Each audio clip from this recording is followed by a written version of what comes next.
上山千里前那里报道，今秒同大家收介嘅系有千年历史嘅林田祖庙。一般认为上山国王信仰系对广东揭示林田祖庙传出去嘅，用火睇台湾、香港、马来西亚也都地区旅游。林田祖庙喺民国40年嘅下，因为社会佢唔听听本人拆黑，一直到70年，大邦各地心中有钱出钱，有力出力，就换向方下嘅喺睇原本嘅一个地点来重建祖庙。上到宗教旅游市场，中国大陆路安顺同样上山祖庙去做一个宗教旅游胜地，安尼上山国王信仰也冇团结。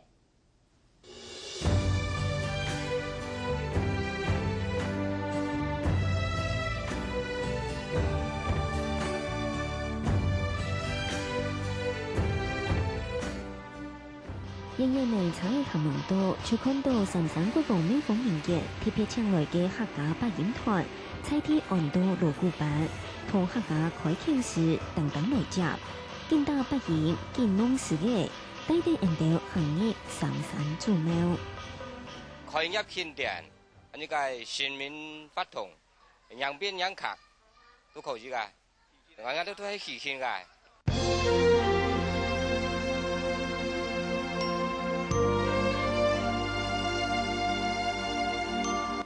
上山祖廟歷史上算係潮州府嘅用煙嘅林田都，故所謂按到林田古廟。客家因為宋太宗本上山國王改名蘇明孔廟，故所謂喊做明孔古廟。蔡天人一般都喊做太廟，係初唐太宗淮山內邊嘅建築物。一般人認為上山國王嘅信仰就係對亞達貝割出去嘅。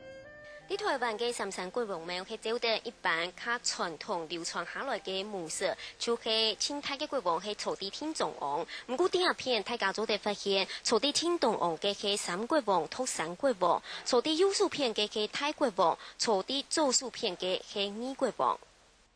個宋朝皇帝呢，看你上山國王功力最強，法力最高，所以講祭天的上山國王，所以呢朝中央。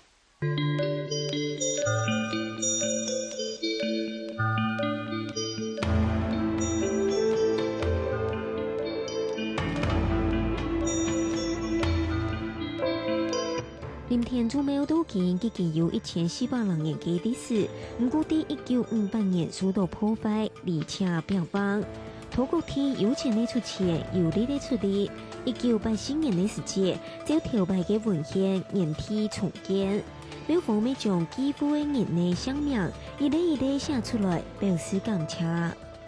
都是沒有廟了，廟都被那個以前那個文化大革命的趕掉了，只有那個一棵樹哦，一個香爐放在那個樹下面來這裡拜拜的。改革開放以後呢，促進呢兩岸交流多了哈，大家台灣各位熱心人士呢，嚟到祖位祖廟呢，都熱心捐款哈，特別你大家嚟到民眾都出力捐錢，將啲寺廟按照老啊以上嘅風格建好起來嘅。挨咗20多年啦，23年了，兩個好熱鬧，好鬧熱，老家比較係，心想事成哦，拜啲老家，兩個有1400年嘅歷史了，水桶都見，大家都要來拜。台灣上山國王廟聯誼會當年就本一下拜組團去結成燕金鄉，去年年輕度嘅100有400人殺。看準兩岸宗教觀光市場，中國大陸計劃愛擴建上山祖廟，變做當地宗教旅遊勝地嘅指標。但係我哋各級當政對呢個上山國王廟嘅擴建工作啊非常重視，已經委託了個有資質嘅規劃部門對呢上山國王廟呢進行了規劃，把上山國王廟建成一個集旅遊、休閒、度假與熱地嘅宗教旅遊勝地。